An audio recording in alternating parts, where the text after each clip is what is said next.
बताता हूँ कि एफआईजी चलाने में कौन कौन सी एरर आती है और उस एरर का कैसे तोड़ निकाला जाना। जैसे सबसे पहले की पहली एरर है, ये एक सीवीएस एप्लीकेशन टाइम आउट की आती है। एक एरर आती है error in processing the request. एक एरर आती है जिसमें आपका पेज ओपन नहीं होता है एफआईजी चलाने के टाइम। एक एरर आती है कि आपका फिंगर को वेरीफाई नहीं कर रहा है, पेज यहीं पे होल्ड रहता है, आगे नहीं बढ़ता है। एक एरर आती है आधार बायोमेट्रिक मिसमैच बताता है। एक ये है जिसमें डिक्लाइन U3 आता है।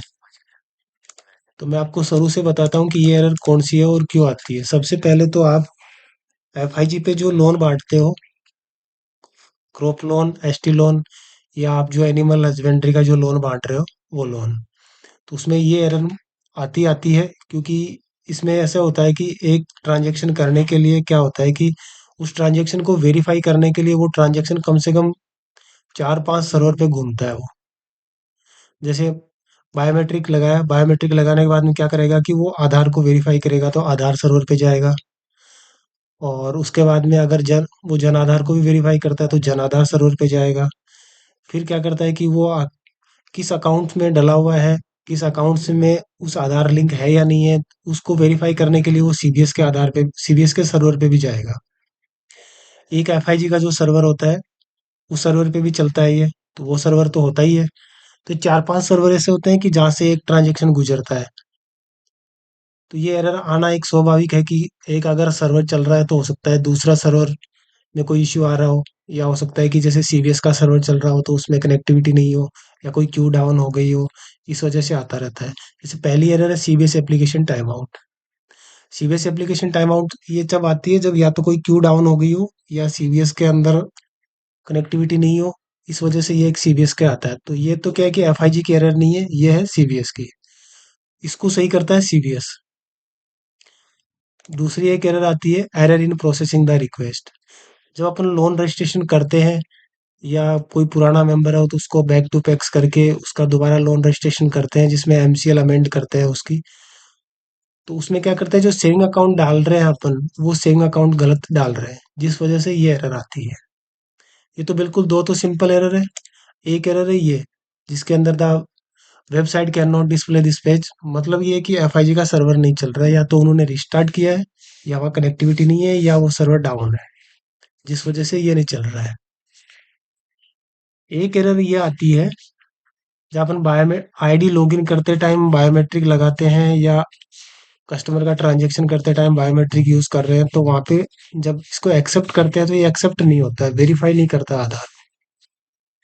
ये एरर बार बार आती है। ये एरर इसलिए आती है कि मैंने जब आपको बताया कि ये एक ट्रांजैक्शन को वेरीफाई करने के लिए कम से कम 4-5 सर्वर पे घूमती है ये क्वेरी, जिस वजह से क्या है कि सिस्टम के अंदर कुकीज टेम्परेरी फाइल आना बहुत स्वाभाविक है। कुकीज और टेम्परेरी फाइल बहुत ज़्यादा आती है जिस वजह से, और कुकीज और टेम्परेरी फाइल की वजह से ही ये एरर आती है। अगर आप उनको डिलीट करके इंटरनेट एक्सप्लोरर की सेटिंग सही करके आप काम करते हो तो ये एक्सेप्ट हो जाएगा, वेरीफाई भी हो जाएगा। और ये एरर सेम ऐसी ये एरर है आधार बायोमेट्रिक मिसमैच, जो टेम्परेरी फाइल और कुकीज की वजह से ही आती है। एक एरर है U3। U3 भी बायोमेट्रिक मिसमैच है। जब आप विड्रॉल कर रहे हो और वहां पे लिखा हुआ आ रहा है डिक्लाइन U3, इसका भी मतलब यही है, बायोमेट्रिक मिसमैच। और बायोमेट्रिक मिसमैच अगर सभी कस्टमर के रेगुलर आ रही है तो उसका कारण यही है कि सिस्टम के अंदर टेम्परेरी फाइल कुकीज बहुत ज़्यादा बढ़ गई है, जिस वजह से ये इश्यू आ रहा है। अगर फिर भी सही नहीं होता है ये, अगर एक कस्टमर के आ रहा है और अपन टेम्परेरी फाइल कुकीज डिलीट कर लिया, सिस्टम को रीस्टार्ट कर लिया, सारा काम कर लिया, फिर भी अगर नहीं होता है, तब जाकर के देखना है कि उसका रियली के अंदर बायोमेट्रिक मिसमैच है। जो कोई भी इमितर सेंटर पे जाकर के वहां से अपने फिंगर वेरीफाई वो आधार अपडेट करा सकता है, जिससे बायोमेट्रिक ये सही हो जाएगा। हो सकता है उसके अंदर बायोमेट्रिक मिसमैच वाला जो है बायोमेट्रिक है वो डिसेबल हो, उसको इनेबल कराने से ही सही हो जाएगा। मैं बताता हूँ आपको कि कुकीज और टेम्परेरी फाइल डिलीट कैसे करते हैं। सबसे पहले तो विंडो के साथ आर दबाने से एक छोटी सी विंडो खुलेगी जिसको रन बोलते हैं। इसमें आपको टाइप करना है सबसे पहले परसेंटेज, फिर इसमें डालना है TEMP, फिर परसेंटेज, ओके करना है। जितनी भी ये फाइल ओपन होती है, इसके अंदर जितनी भी फाइल दिख रही है, ये कुकीज फाइल, टेम्परेरी फाइल जो भी है, इन सबको आपको कंट्रोल A सेलेक्ट करके डिलीट करना है। परमानेंटली डिलीट करने के लिए शिफ्ट के साथ में डिलीट करना है। देखो एक सिस्टम में कितनी कुकीज है, 2.25 GB। ये सब कुछ डिलीट करना है आपको।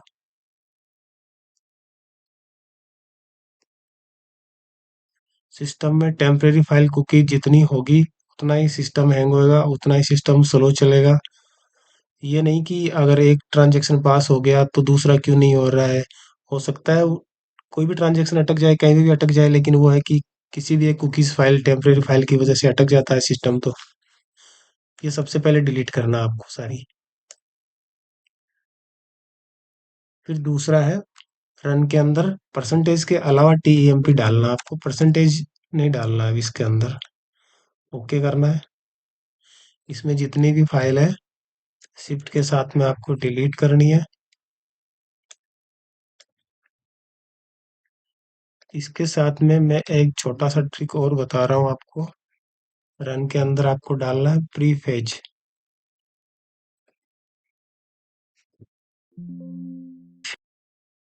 मतलब ये है, अगर ये डाल करके जो फाइलें आएगी उनको डिलीट करने का मतलब ये है कि आपके सिस्टम में जो भी बैकएंड में कुछ भी फाइल रन हो रही है, वो सारी फाइलें यहाँ से डिलीट हो जाएगी। सिस्टम हैंग नहीं होएगा। ये कुकीज टेम्परेरी फाइल नहीं है, ये जो बैकएंड में जो रन हो रही है वो फाइलें हैं, जिससे सिस्टम बिल्कुल स्मूथली चलेगा आपका। ये डिलीट कर दिया। डिलीट करने के बाद में आपको एज की जो सेटिंग करनी है, माइक्रोसॉफ्ट एज की, वो बताता हूँ कैसे करना है।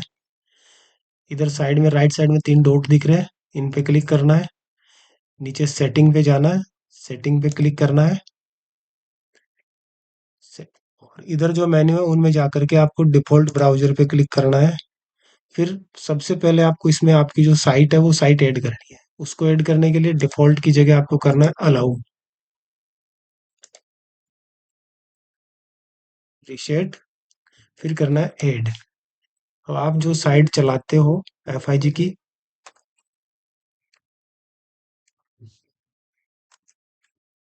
वो साइट ऐड करनी है, FIG2.RSCB.org.in। ये साइट ऐड करनी है आपको। ठीक है। फिर यहाँ पे एक लिखा हुआ है इंटरनेट ऑप्शन, इस पे क्लिक करना है। इंटरनेट ऑप्शन पे क्लिक करने के बाद में यहाँ से कुकीज डिलीट होती है। इसके सामने, डिलीट के सामने जो सेटिंग का बटन है, इस पे क्लिक करना है। इस पे क्लिक करने के बाद में व्यू फाइल आपको देखनी है। जितनी व्यू फाइल है, ये सारी कंट्रोल A करके शिफ्ट के साथ में डिलीट करनी है।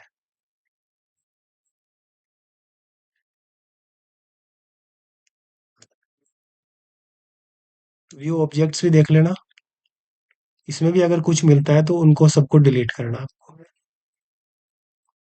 ओके। अब इंटरनेट एक्सप्लोरर की सेटिंग कैसे करते हैं।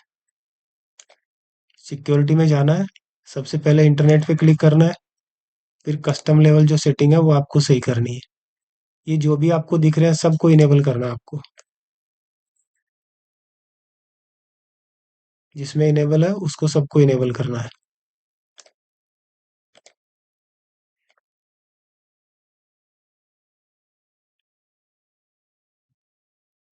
ये देखिए, ये यहाँ पे क्या है कि ये रेड रेड हो जाता है ना। तो उसमें आप इनेबल भी रख सकते हो, प्रॉम्प्ट भी रख सकते हो। इनेबल रखोगे तो भी कोई फर्क नहीं पड़ेगा, और प्रॉम्प्ट रखोगे तो भी कोई फर्क नहीं पड़ेगा। बस डिसेबल नहीं रखना है इसके अंदर। और सिर्फ डिसेबल उसमें रखना है जहाँ पे यहाँ लिखा है ओनली अलाउ अप्रूव्ड। जो ओनली अलाउ वाला है, सिर्फ उसके अंदर डिसेबल करना है आपको। बाकी सब में इनेबल करना है। ये जो मैंने बताया, इनको आप प्रॉम्प्ट भी रख सकते हो और इनेबल भी रख सकते हो।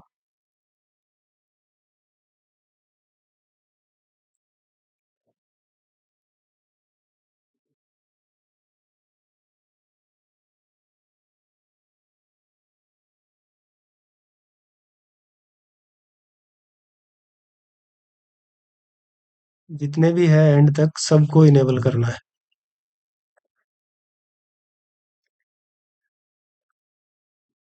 मैं इनको इनेबल ही रखता हूँ। आप चाहो तो इनको प्रॉम्प्ट भी रख सकते हो।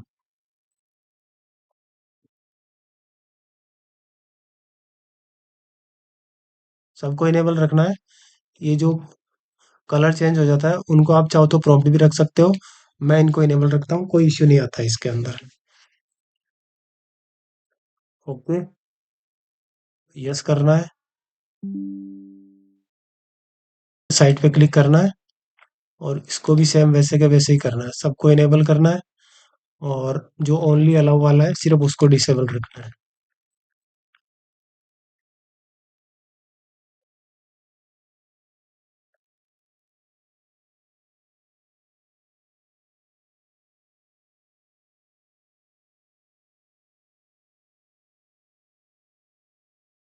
ये जो ओनली अलाउ वाला है इसको सिर्फ डिसेबल रखना है, बाकी सबको इनेबल करना है।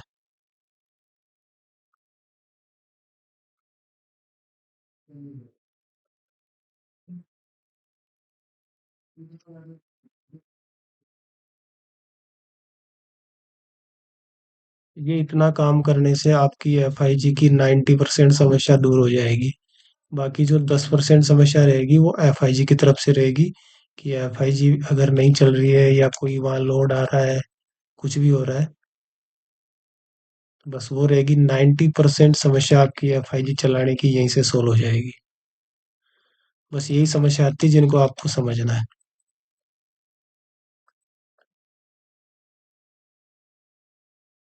एक आपको हर महीने साइट ऐड करने का होता है जो मंथ एंड होती है, जो मैंने अभी बताया था कि साइट ऐड कैसे करते हैं। साइट ऐड करनी होती है, इस तरह से साइट भी ऐड कर लेना। इनको सबको इनेबल रखना है। ओके करना है। यस, अप्लाई करना है। ओके करना है। अब आपने जो साइट ऐड करी है उस साइट को यहाँ पे ओपन कर लो। साइट ओपन हो जाएगी। आप अपनी आईडी पासवर्ड ओपन करके फिंगर वेरीफाई करोगे, वेरीफाई हो जाएगा सब कुछ। पॉपअप ब्लॉकर की अगर एरर आती है तो पॉपअप ब्लॉकर को आप अलाउ करना यहाँ से।